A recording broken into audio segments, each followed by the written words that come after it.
before Paycheck Sunday being Grandparents' Day, and therefore having this preacher here on Grandparents' Day. That's the providence of God. You say, well, that's a coincidence. No, no. Baptist preachers don't believe in coincidence. As Mike B. Giovanna will remind us, that Sicilians don't believe in coincidence. Neither do those of us who used to work for the NSA believe in coincidence. There's no such thing as coincidence. This is God's providence working. And it just so happens that my friend, the preacher from Lafayette, Louisiana, on Grandfather's Day, has rehearsed to me in the time we spent together the wonderful and glorious times that he spent as a lad with his grandfather. And I happen to also know that he is the grandfather of two fine young lads. So he glories in being a grandpa. And so I think it is especially fitting that he is here to preach the infallible Word of God this morning to us. So let's give a good Calvary Road Baptist Church welcome to Pastor Bob Nolan.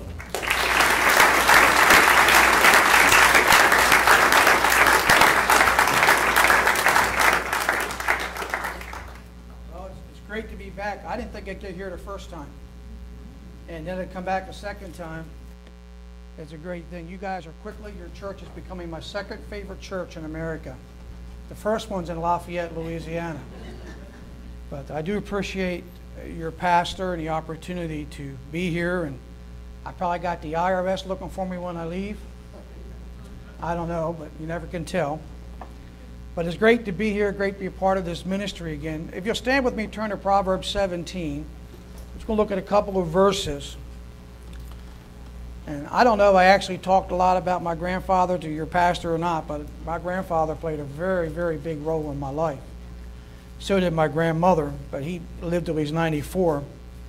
And I was more like a son that he did not have.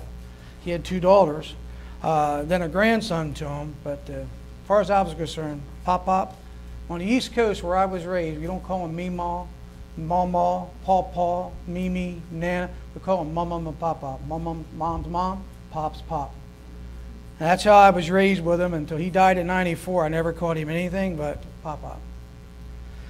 Proverbs chapter 17, verse 6 says, Children's children are the crown of old men, and the glory of children are their fathers. There's another verse in chapter 20, verse 29. It says, the glory of the young men is their strength, and the beauty of the old man is the gray head. You know, in the Bible, the people with the gray hair were given a great honor because they lived long enough to acquire those gray hairs, and that showed wisdom. I remember my pastor, Orrin Cobb, telling me when he graduated from Baptist Bible College in 1962, he said, all I wanted was some gray hair so people would take me seriously like I'd been around a while. I asked him if he dyed his hair gray, and he said, no, it came naturally after about 4 years in the ministry. Let's go to the Lord in prayer this morning. Father, we thank you as we look at this portion of Scripture. I thank you for the role grandparents can play in a young person's life. Whether they realize it or not this morning while we're together, they shape, mold, teach, and lead their grandchildren. It's a very effective position to be in. To think that they're watching every step you take and they idolize you. But you must do it correctly and do it God's way as you lead them. That they grow into good, mature Christians, young men and young women, and begin their families. And you can glory in their grandchildren. Now, Father, we ask you to bless this morning in Jesus' name. Amen. You're going to be seated. When I read those two verses, I always think of my grandfather. Children's children are the crown of the old men, and glory of their children are their fathers. And the glory of the young men is in their strength. You know, when you're young, it's all about what you can pick up, what you can carry, what you can haul, what you can do. When you get older, you start looking around the other way. And the beauty is the idea that you're old in wisdom and you know how to get them to do the work. I always think of my grandfather that I called Pop-Pop Calmary. When I look at these verses, I think of the thing that goes around, the old saying, if I knew grandchildren was this much fun, I'd have had them first. That's how it really is for us. And that's what this verse is saying. Those grandchildren are going to be very special. They're going to be very pointed in your life. Pivotal things will happen there. You need to teach them and train them on those things they know. Now, growing up, I knew that I had a really good deal. I had all four of my grandparents until I was 6. And from the time I was 6 years old, when my dad's father died, another grandparent died until 1994. Or no, I shouldn't say 1980, and then my grandfather in 1994. So I knew both sets of my grandparents. My father had 6 brothers. And because he had 6 brothers, and the youngest one was 6.5 years older than me, I was never treated by my grandmother, not disrespectfully, but I was never treated like a grandchild. I was treated like one of the brothers. And to this day, I'm more like a brother than a nephew to my dad's brothers. And it wasn't demeaning, it wasn't bad, it wasn't nothing wrong with that. But when she was 80 years old, she had over 80 living descendants. But I'm the only one who calls her Mom Nolan. I separated her from my mother by that name, Mom Nolan. All the rest of the grandkids call her Grandma, Mom. I call her Mom Nolan because I was like one of the boys. They treated me like one of the boys. She lived at the age of 92. She went to a motor vehicle when she was 88, and she was starting to go blind. And she's trying to keep her license a little longer. And the guy went to lunch and came back and said, okay, now look in the machine. Tell me what you see. My mom was watching her, and she kept staring and staring and staring. And the guy said, what do you see? She said, you look in there and tell me what you see. So the guy looked in the machine. He goes, oh, I forgot to turn it on. Needless to say, Mom Nolan wasn't real happy. And we all laughed. She didn't think it was funny one bit because she thought she lost her license. But on my mom's side, my grandfather, Pop-Pop, lived to 94. He has 6 grandchildren. I'm the oldest by 2 weeks. So I got a cousin 2 weeks younger than me, Gary. Then came my brother Jeff, and my cousin Bruce was 2 months younger than Jeff. Then my mom and dad had 4 more kids. So I was the oldest of the group. My grandmother used to make me sit down and watch Billy Graham on TV. And she said, you can do that. My grandfather said, don't put dumb thoughts in a boy's head. I got saved March 6, 1980, and I so much wanted to tell her that I was saved. But she had senility had taken on, hardening of the arteries, some different things, and she just was not coherent. I took my grandmother carnations, and my mom as well, but for my grandmother, I took carnations to her every once in a while because I worked at a flower shop part-time, and I loved the carnations. I didn't even know they were the flower for Mother's Day.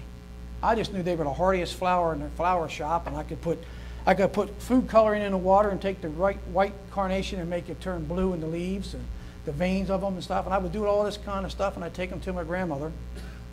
But then it got to a point where she didn't have any good days. So then I bought artificial. And I put them up on the television.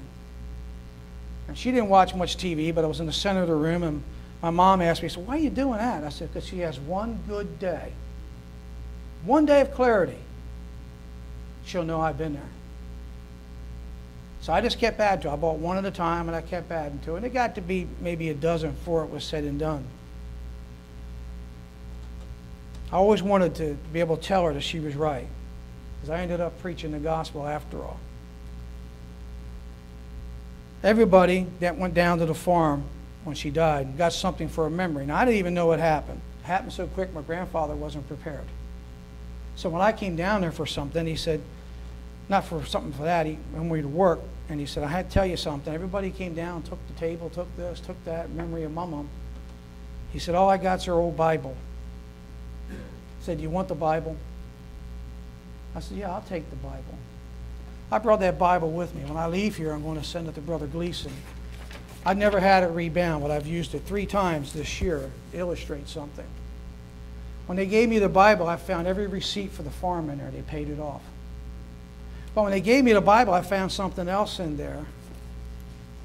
A pressed yellow carnation. That's not all. And then I found a red carnation. Then when I got further into it, I found the very first Christmas card, the only one in there, from my wife and I at Christmas 1975. So that Bible, those flowers mean a lot to me. Whether she knew it or not, it'd be a big motivator for me. of her love. Now, my grandfather was not an easy man. In fact, most people didn't like him. And he was a hard man. He lived through the Depression. He worked very hard all his life. But I had a bond with him that the other grandchildren did not have. And I can't explain it, except as my dad said one time. He said, from the day you were born, he loved you and you loved him. None of the other kids had that relationship. He left school at 12 years old. I mean, I worked with him, I heard all about his life. I heard about things my mom and my aunt don't know. Heard about things he didn't share with anybody but his own brothers, maybe. And I just took it all in and absorbed it, what he was telling me, and how he left school because his father died. At 12 years old, he went to work because his mom needed help. Then when she remarried, he never went back. He taught himself to read, and taught numbers to himself. He delivered milk every day as long as I was born. He'd leave 2:30 in the morning, he'd go to Philadelphia to Frames Dairy and load up his truck. And it depended on what day of the week it was, how much stuff people ordered. He might be home at noon, he might be home at 2. Well, when he came home, he brought me a quart of cold chocolate milk. I look forward to that. Then when they started carrying popsicles, I like that too. My mom went to church, Red Line Methodist Church, but the preacher was like a Baptist preacher. I never could figure him out. And then when they tried to move him, he made it to Red Line Evangelical Church and broke away from the Methodist. I wish he'd have went Baptist, but that's not what he did. Pop-Up will only go to church when he knew there was a good dinner. You ever met somebody like that? Mom will come, but the father won't. But if they're having good fried chicken, they'll show up. So I went to a few dinners like that. She taught me things about God. And my grandfather, to be honest with you, he taught me to play poker and billiards, pool. And I don't think Minnesota Fats had anything on my grandfather when it came to shooting pool. By the time I got to high school, I had an agreement with my mom and dad. I left Thursday night, and I didn't come back home till Sunday night. I spent all that time in high school. I went down there and worked on the farm with my grandfather. When my grandmother died, they called and told me, and I said, okay, and I found my grandfather, and we were talking, and I said, now, where are you going to go? He said, oh, I'm going to go to your aunt's house. I said, well, I want you to come to my house. Karen and I already made plans. One of our parents died or one of our grandparents. They'd come and stay with us as long as they need. So he did. He stayed 3 months. I had a 4-year-old son about that time, and he and my grandfather would fight over whether the Newlywed Game came on or Joker's Wild. And I thought it was funny that a 70-year-old guy was fighting a 4 or 5-year-old kid. And he said, turn that thing 5 minutes before the hour, because if that boy hears one note, I can't watch my show. We had a good time with it, though.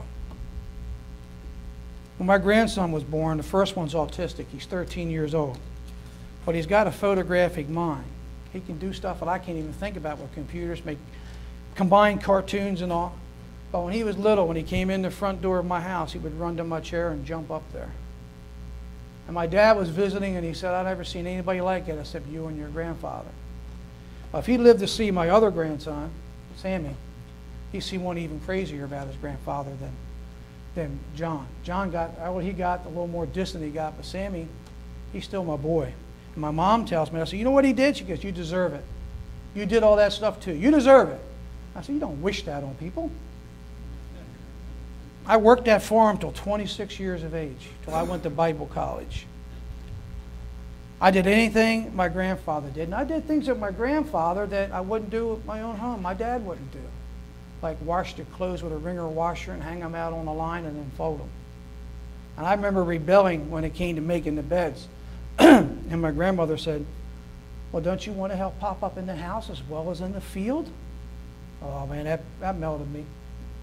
So I started making beds with him, cooking, washing dishes, things I never saw my dad do. And I always said, why don't you buy a dishwasher? Well, there's only the 3 of us. We don't need one. But I'm telling you, when she cooked, there's a lot of pots and pans and stuff. We had a greenhouse. It was all glass. And every February, we started up, heated up. We had beds in there we put plants in. Then when they grew, we'd take them and transplant them to flats. And then we took them from the flats to peat pots. And we lined them all up by the type they were, the tomato plants, pepper plants, and then we sold them in the spring. And when spring came, we did a sweet potato bed. don't know if you've ever done that or not, but you put sweet potato down, you grow the plant, and people buy the plant, and they grow potatoes. But we had to sift it with sand and dirt. He'd have his truck bring dirt and sand in. I hated that part of the year because it had to be sand, and two of us would have to move this big old sifter down. Everything he built was built by hand. But we put down sand and dirt straw, potatoes, sand and dirt, and finally he puts plastic polypropylene 4x8 windows over it, and that kept moisture and heat in there, and we'd sell them when spring came. We had a market stand along the highway, and I was running that market stand at 10 years old. Taught me how to change money, and my grandmother was getting sick then, so I'd go out there and run the market stand sometimes. Sometimes on Saturday we'd go into King Street in Wilmington because my grandmother kept a license in there, and we'd take the eggs, the pies, cakes, bread, any vegetables we had, and we'd take them into Market Street, set her up with 2 tables and an umbrella. We'd go back to the farm and sell there, and she'd sell in town. I never saw them as poor. When I look back on it, they worked every day to make things end for them. Every once in a while, if you knew me when I was growing up, I had the Cheyenne Bodie rifle, the gun, the cowboy boots, the hat, and I was always going to Texas. Always going to go to Texas. And my grandmother, she'd say, "We're going to get you a pony." And I walk out of the house a little bit, and we get out of earshot, and my grandfather would say, "Don't hold your breath waiting on it, I'll tell you right now." So, in other words, you ain't getting no pony. My grandfather had road rage before they called it road rage. If a dump truck or a tractor trailer cut him off, he thought it was his job to cut them off. I'm not kidding. I told him one time the state trooper wanted him. He said, "You don't want me." I said, "He's right next to you, pointing at you." He said, "I ain't speeding." I said, and finally he got hit a siren. My grandfather said, "Well, what about that guy? What about you?" I said, "It doesn't matter about them. I caught you." He got in the car and he said, "You tell your grandmother, you tell your mom and dad I got a ticket, I'll kill you." I waited a while, but I'm sure I told somebody. My last year in high school, he had got injured in his back and his hip. And I had 2 jobs, had a car payment, went to school half a day. And my father came to me and he said, "You know, Pop-Up can't drive the tractor, he can't plan anything, he can't walk." And I said, "Yeah, I know. You know, I know what was going to happen." But he said, "Well, I want you to quit your jobs. I'll pay your car payment. It's $45 a month." And he said, "I'll give you some gas money, and then Pop-Up will give you whatever he's got pocket change to help you out. I don't want you to quit the jobs and do this till he's better."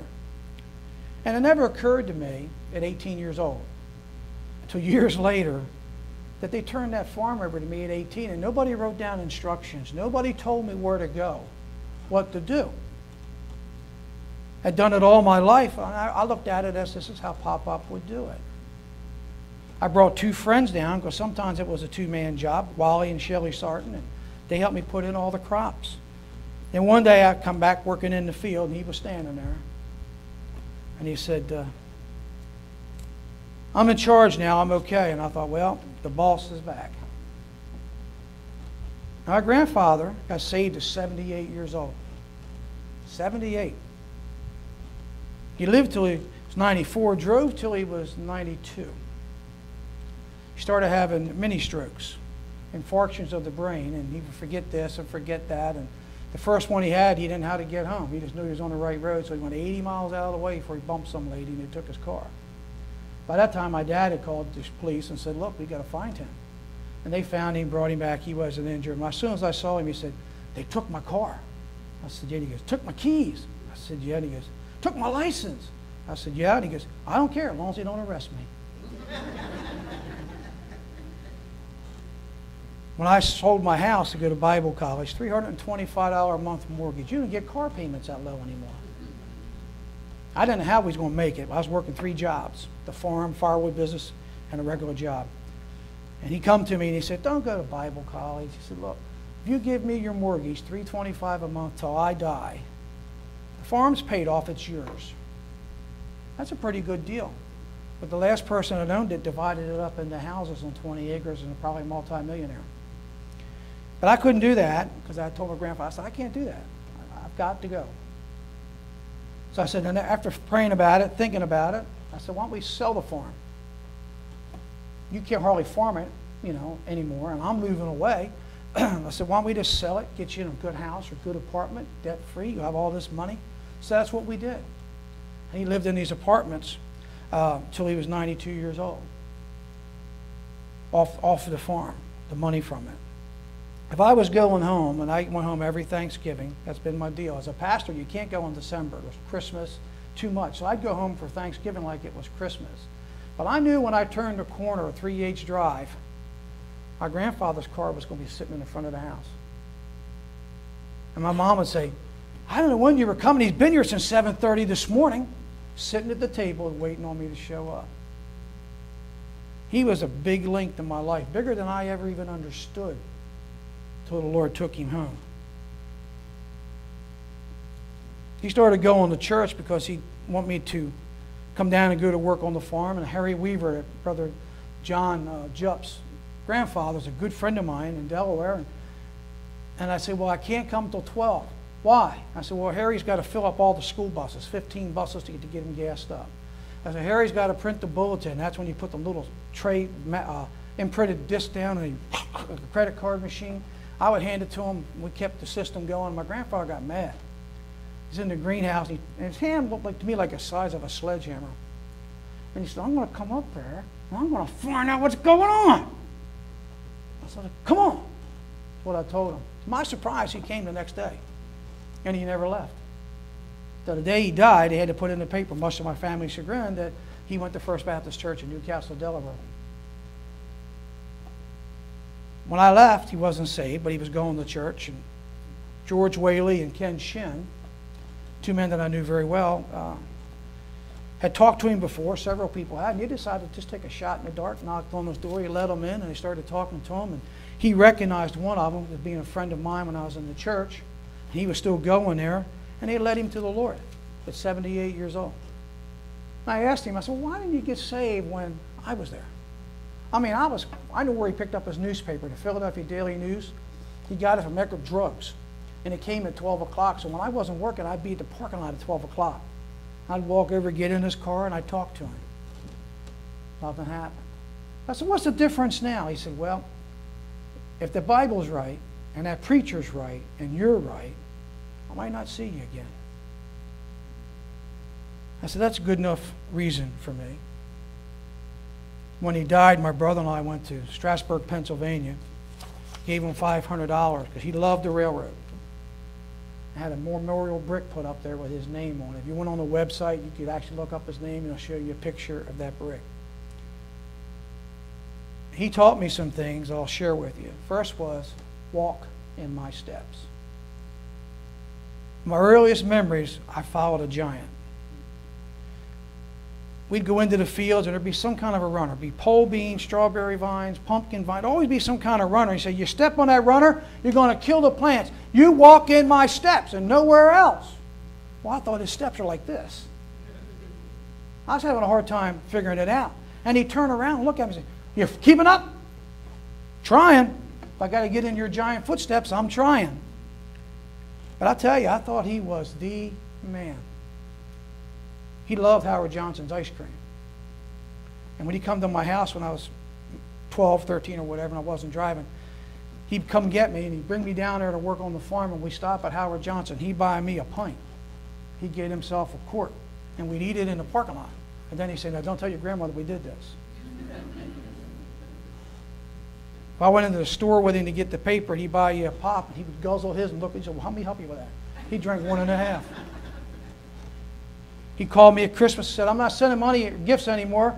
You're in Missouri, I'm here. He said, I'm not going to do that anymore. Too many of you guys. Don't send me nothing. I said, okay. I sent him a great big Whitman's box of chocolates. He sent me a $100 bill. He said, I told you not to. I said, you lied to me and I lied to you. We're even. But I thought he was the man. He taught me to do things that a worldly man would do. He's self-made. He's tough as nails. We had a little 6,000 BTU air conditioner in this old farmhouse, and he would put it in the window in like April, take it out in October, and we'd put it in the basement. I don't know if he built the steps, but the steps were always out of plumb, and you could actually fall down those things. And he said, I'll get the heavy end, you get the light end, I'm going down backwards. And one day he looked at me and he said, You get the heavy end and you go down backwards. I knew things were starting to change. July 7th, 1969, 9:30 at night. Now, he got up at 2:30 in the morning. So he was in bed. I mean, when Gunsmoke went off, he went to bed. Right? I'm in the living room. He's in the bed. My grandmother's sleeping. I said, "Pop up, pop up, pop up." He come running out. "What's the matter? What's the matter?" I said, "Look at that guy's walking on the moon." He said, "Boy," he said, "Matt Dillon shoots somebody every day on Gunsmoke. And on another show next week." He said, "You don't believe that?" I said, "There it is. You don't believe that." "Yeah, I believe it." "Well, I don't believe it." And he went back to bed mad because I got him up. I called him one time, and I met Neil Armstrong just by chance with an FBI agent. Called me up, wanted me to help with a family in my church. He was a relative. And they were going to go golfing, and Neil Armstrong was with him. So I got to shake his hand. I mean, I can't say, he gave me a Susan B. Anthony dollar. He did do that. He said, "Here's a Susan B. Anthony dollar. If we call you to go golfing, that's your ball marker." I said, "Okay." I kept that dollar, kept that dollar. He never called. He died. He still never called. I still got the dollar. After my grandfather was saved for a while and I'd come home, he told me one time, he said, "Bobby, I probably taught you more wrong than right. And I apologize for that." And I said, "Papa, you didn't know any better. I didn't know any better, and now it's under the blood. So we're okay." I don't believe that I would have come to Christ without my grandmother's influence. I don't believe my grandfather would have come to Christ without my influence and my son's influence. He'd come to church just to take him out of Sunday school, to take him to my mom's house after church every Sunday. "Walk in my steps," he said. He also had another thing. You asked him, "How you feeling today?" He said, "I'm right up on the bit of a sharp drill ready to go." So what do you think? "I think the world's wrong and I'm right." And as I got older, we'd be doing stuff in the field, and I thought of a better way to do it. And I'd suggest it, and he'd say, "Who died and made you boss?" So I shut up and followed Papa. I remember the first time he took me down overnight, and I was going to stay all night. And this is a fellow that gets up at 2:30 in the morning, and I guess it was maybe 10 or 11, decided I wanted to go home. Well, he did not want to get out of bed, put me in a car, drive me home, come back, get up and go back to work. So he said, "You just got the Rams, and I'm going to fix that." He gave me a spanking. I fixed it. And I told the rest of the kids, they say, "Well," I said, "don't get the Rams. You only get the Rams once with Pop-Pop, and you know he means business." He'd get the Philadelphia Daily News every day when he came home. When he was retired, it was at 12. When before that, it was around 2. And I'd sit in one chair, he'd sit in the other. We'd watch television. He'd read the newspaper and eat a sandwich. But he would read everything in the newspaper to me, out loud. Everything. And then he folded it up and said, "You want to read it?" And I wanted to say, "No, you read it to me," but I'd be getting the Rams. And you don't do that. When he died, we were talking one day, I said to my mom and my aunt, I said, what got me was he'd read me the whole stinking newspaper. He didn't say, "Do I want to read it?" I mean, he would discuss the article with you. And they said, "Boy, he did that all his life," but we didn't say nothing either. When it came time to harvest things like strawberries or tomatoes, we had a bumper crop. He needed more than me. So he'd get all the grandkids, and I remember it being 10 cents a box for strawberries. For every quart of strawberries, you got a dime. Or, here's what's his deal. He said, "Or I'll pay you what you're worth." Every one of the other 5 kids said, "Give us the dime." I said, "I'll hang around because I know I'm worth more than 10 cents. He said I was the cheapest laborer he had because I don't like vegetables. So everybody else, he said, picked a berry, ate a berry. I ate one all day. So I was profitable. But I realized very early on I had a very unique relationship that still moves through my life today. When I finished working on the farm, my dad said, "Okay, he's better. He's off the farm. Get a job." I said, "Okay." I got the want ads out. He said, "Give me that paper." And he went to the obituary section. And he started looking down and said, "See this here?" He says, "This guy died. He got killed or something. He's a little bit older than you, but he worked for Amoco and Sun Oil." He said, "That means there's an opening." And I kind of looked at him. He said, it ain't your fault he died. It ain't your fault he got what happened. But they got to replace him. And I realized he learned that in the Depression. You didn't wait for the want ad to come out. So I went down to Amoco Oil. I went in and applied. And the guy said, well, we are going to be hiring, but we didn't even put anything out yet. How'd you know about it? I said, my grandfather looked at the obituary column and said, you had an opening. And they hired me. That guy hired me. So as much as I laugh, it was true. He always told me you put your money in your right pocket. Put your cards and your right license back here. He said, if they steal your money, you can get this back. You can't get your money. He said, if there's another hand in your pocket, you'll know it. Remember Mike Orlicki? Was coming up that street. This guy showing Mike some slides in Israel. Mike says, get your hand out of my pocket. I said, Pop was right again. Mike knew there was another hand in there. He had some crazy things. When I graduated from college, he came out there, watched me graduate. He said, now what are you doing, coming home? I said, oh no, I'm going to Amarillo, Texas. What are you going there for? I said, preacher hired me to come out and be an assistant. But to get back to my grandmother before I went to college, she got pretty sick. She didn't drink. My grandmother didn't cuss. She bought, you ever go to buy them cuss banks? She buy them cuss banks. You put a quarter in every time you cuss. My grandfather was good for $3, and I filled it up in about 5 minutes. That's how bad he cussed, right? And he said, I'm not putting no more money in that thing. You got enough out of me. Every once in a while, I'd drag it out, and he'd put a couple dollars in it. But he didn't like it when I was counting. One time, the doctor said, for her hardening of arteries, you need to give her some brandy in her tea. He said, well, I don't know. And he said, well, it'll thin her blood. He said, you're not drinking it. You just give her 1 spoonful, stir it up. Well, my grandmother saw him doing it. Peach brandy. She said, what's that? He said, that's cough syrup. And he put it up and he hid it. And we went out and worked in the field. We could see the door if she came out or anything. We came back and that whole bottle of brandy was gone.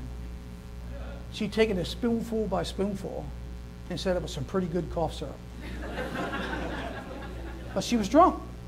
Man, he was so mad. He told that doctor, you ever suggest something like that again, and I'll knock your block off. He said, she don't even know what she's doing, and you got her in trouble.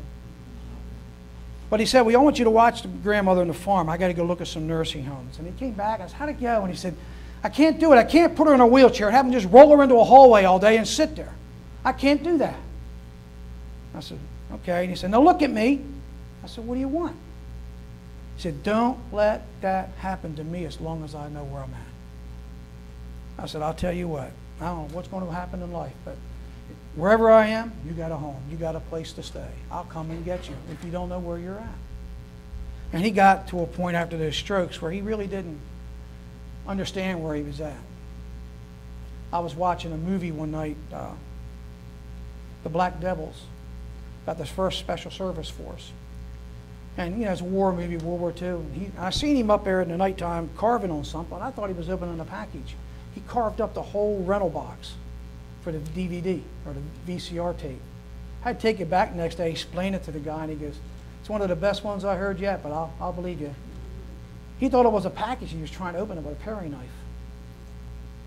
Then he watched one of these soldiers kill somebody, and he said, now, Bobby, how many did you kill? I said, I didn't kill anybody. He said, you're in the army, you killed somebody. I said, no. We couldn't get it through his head. One of the more lucid moment, one day we played Uno. You ever played Uno, that card game?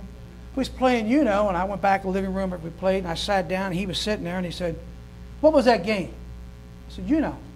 No, I don't either. I wouldn't have asked you. I said, okay. You know, it's one of his better minutes. My wife gets mad at me because I'll eat 12 Hershey Kisses at a time. Not all at once, but I'll unwrap all 12. And she said, where do you do that? How do you know you're going to eat 12? I said, I don't know. I'll just eat all on my knee, I guess. Or I'll line them up on my chair, 2 and 2, 2, even number. And it dawned on me that my grandfather did that when I was little. We'd sit down, and he'd open up all these Hershey Kisses, and they'd be on his knee, you know. And I'd snatch one and eat it, and he'd smile. Well, I sat next to him, and I started opening up Hershey Kisses, and he started taking them off my leg and smiling at me. It was a role reversal. he's quite a man. I was in Scranton, Pennsylvania for a meeting, and I snuck home just overnight. And I knew when I walked in the door, because my mom and dad didn't expect me, something was wrong. I listened to him for a while, and finally the mom said, well, we were going to call you. I guess we'll have to tell you. I said, what are you trying to tell me? He said, we're going to have to put him in a nursing home. Well, he was breaking out of the house, going to work. And one day, he went down this road and up to a pretty major highway, and my uncle called and said, I can't stop him. My neighbor said, want me to call the police? He said, yeah, and this detective stops. He's in suit, tie, you know. He tells him who he is, shows a badge. My grandfather hugged the tree. Wouldn't let go. Finally, the state trooper pulls up with the Smokey the Bear hat and the bubblegum light, weapon, gets out and walks up. My grandfather let go of the tree, looked at the other guy and said, now that's a cop. The day they put him in a nursing home, there was a lady in a wheelchair, and he said, what do you want to do? She said, I want to go home. And he wheeled her right out the front door, down through the driveway into the subdivision. They called up and said, what are you doing? He said, she said she wanted to go home. They had to put him in a lockdown ward, so he couldn't walk away and take off on his own. But when they put him in the nursing home, and my mom called and said they gave him his own room, you know, and TV and a dresser. And she said, I asked him, they had a male orderly or a male nurse with him, and she said, Daddy, you want me to take your coat? And he said, no, Bobby will get it. Do you want us to put your clothes in? No, Bobby. Everything was, Bobby will do it. And the guy didn't understand it. And my aunt looked at my mom and said, he kind of favors Bobby. And that's all they could figure out. He was that set in his mind that I was the guy who was going to help him. 3 months before he died, I was there. I was at another meeting, and I came through to see him. And he had good days and bad days. And one day I went in, and they were pulling him out of the bed, sitting him up in the wheelchair. And I walked, I wasn't even looking at him. I just said, hey, what are you doing in here? That's how he always greeted me. And he turned around and smiled and started drooling. The nurse said, man, is he ever happy? Wheeled him down to the cafeteria. And my mom said, who is that? And he said, Bobby Nolan. Then she couldn't get him to do it again. It's like he wasn't going to be tricked. But I finally, the next day I went and he didn't know me. And I took him down the hallway and I said, Pop, up, here's how it is. You need a rest. You're saved and I'm saved. I said, if you're staying alive for my sake, and I'm coming here trying to keep you alive for my sake, it's better that you go and you get your rest. You lived a good life. I said, I don't know how much you're hearing, but you know Christ as well as I know Christ. 3 months later, they called to tell me, you know, he had died. And I've thought about it several times. And I said to my wife that day, I said, you know, I guess I am the boss because he died. That's how I became the boss. While he was alive, he was the boss. I'm the boss. Who died made you boss? Well, now that happened. But I told him there, I said, Papa, but you understand any of this? I said, you go on. And I will follow your steps again one day. I'll be absent from the body, present with the Lord one day. He's going on ahead of me. I'll be proud to follow his testimony at the age that he got saved. He told me something else too. He said, whatever you do, Bobby, you be a man and you be honest. His was the first family funeral that I ever did. Not for any funeral, but that was, my grandfather was the first family one. And my dad was the old hardcore, you know. He said, don't you cry. Men don't cry.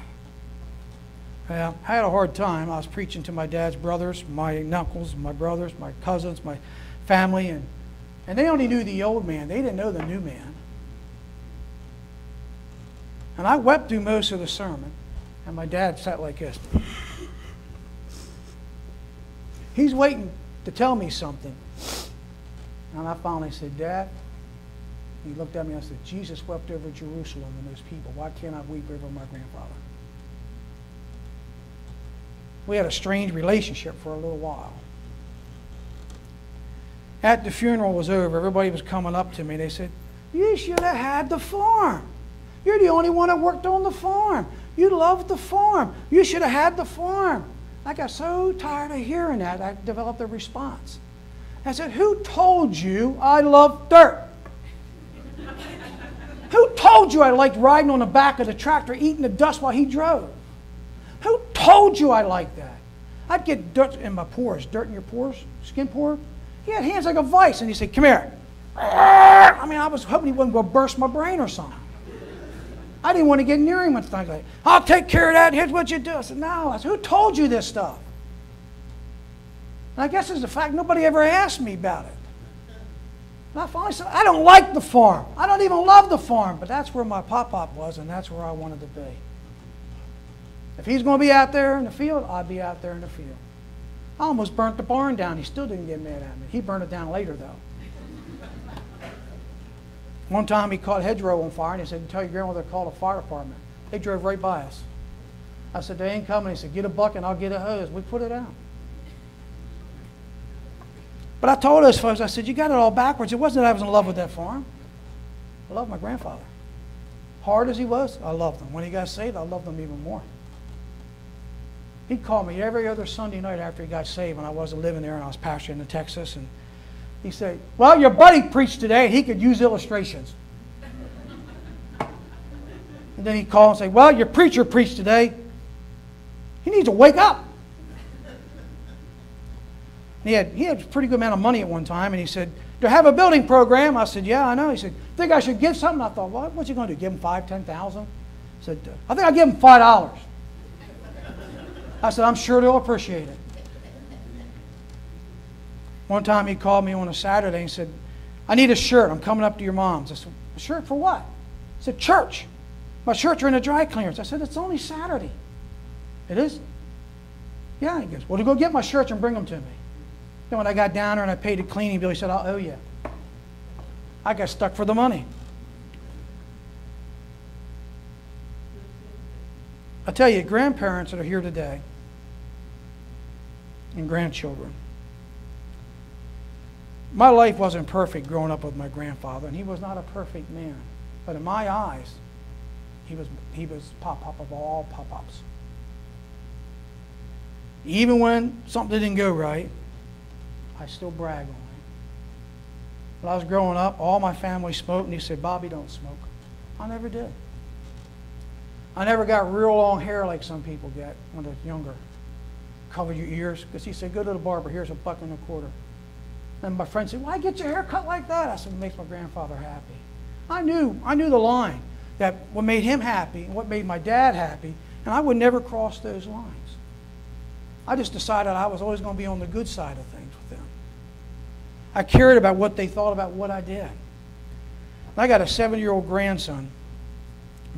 And I do things like I hold my hand up and I'll say, Sammy, how many fingers you got? 5. Oh, no. 2, 3, 4, 5, 6. No. I said, no, you got 6. And I keep doing it. I said, get your socks. I'll show you got 6 toes. And after a bit, he caught on that I was teasing him and playing with him and stuff like this. And I still do it. He's 7 years old. But he turned around one day to my wife and I, and he said, Pop-Pop, did you go to pop-pop school for these things, or did your pop-pop teach you? And I proudly said, I sat at the foot of the Master. He did all those things to me. And one day, if the Lord tarries, my grandson will be a pop-pop. He'll have some little boy or girl running around. They'll say, Pop-Pop, did you learn these things? Or did you go to pop-pop school? And you'll say, I'll learn them from my pop-pop. He's about ready to get saved at any time. Keeps talking about the rapture. I know he will be. But I have a role in that. I'm basically his pastor. Grandparents play a role. Teach them to walk in your steps. Even if they come along later like my grandfather and say, you know, I taught you more wrong than right, and I'm sorry for that. And he truly was. But he didn't, at the time, he didn't understand it. Teach them who is the Lord and King. Teach them to be true to God. Teach them to be honest with God and everyone they meet. That's where we started. Children's children are the crown of old men.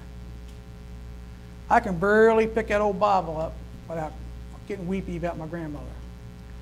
I brought a photo album. I was thinking about putting it out. I probably won't. But my grandmother and grandfather on the back page of it and stuff. My mom put it together. Just a picture of the farm, picture of them, picture of the market stand. I thought the market stand was the biggest thing I'd ever seen when I had to work in it. And it's really a little tiny building. The glory of the children are their fathers. I teach my grandkids all the time about Papa, about my dad and my grandfather. I tell that little one, Sammy, I say, if they were alive, they'd love you to death. When my father's mother came close to death. She was blind the last 10 years of her life. I'd visit her every time I went home. I went to her house, Harry Weaver's house, my mom's house, my uncle's house. I visited a family. I got a record of everybody in it at home.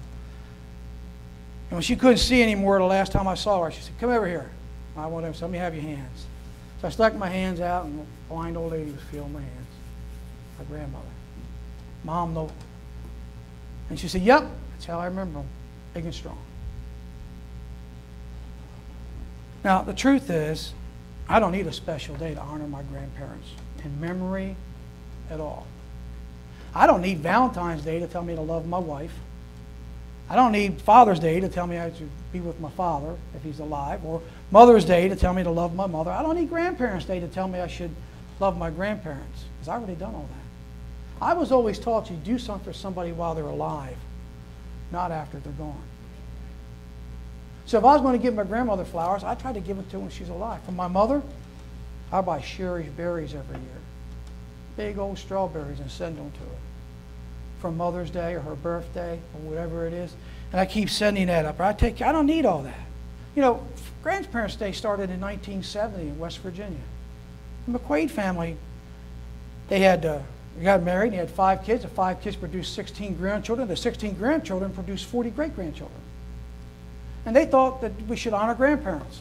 So they spent 7 years going to Robert Byrd and Randolph Jennings, 2 senators to Washington, D.C. from West Virginia, and they kept putting it before Congress to accept this as Grandparents' Day. It took 7 years before they got it.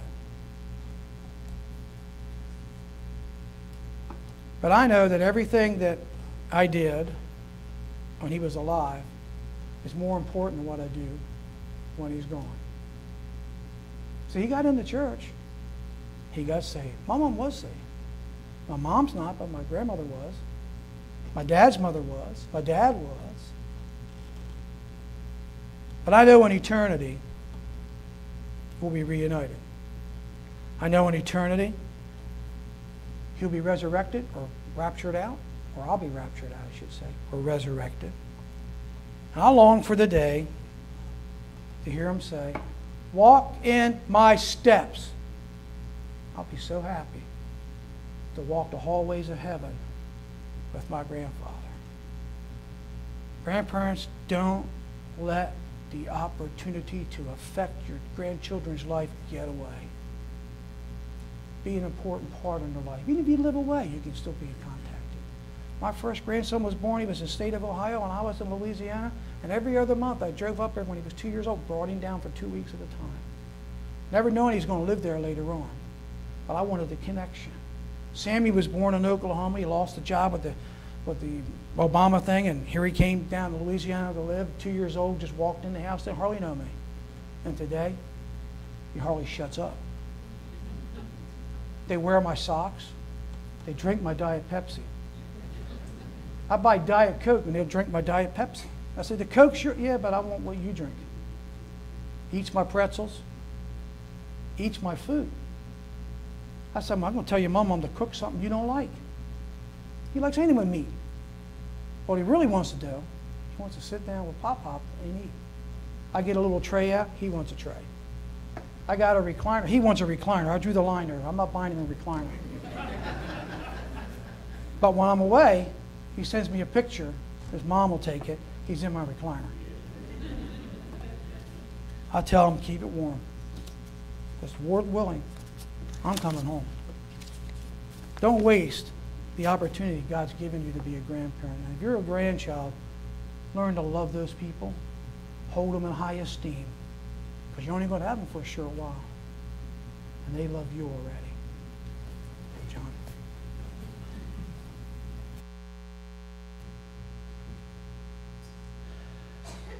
Thank you, preacher, for reminding me of my grandparents.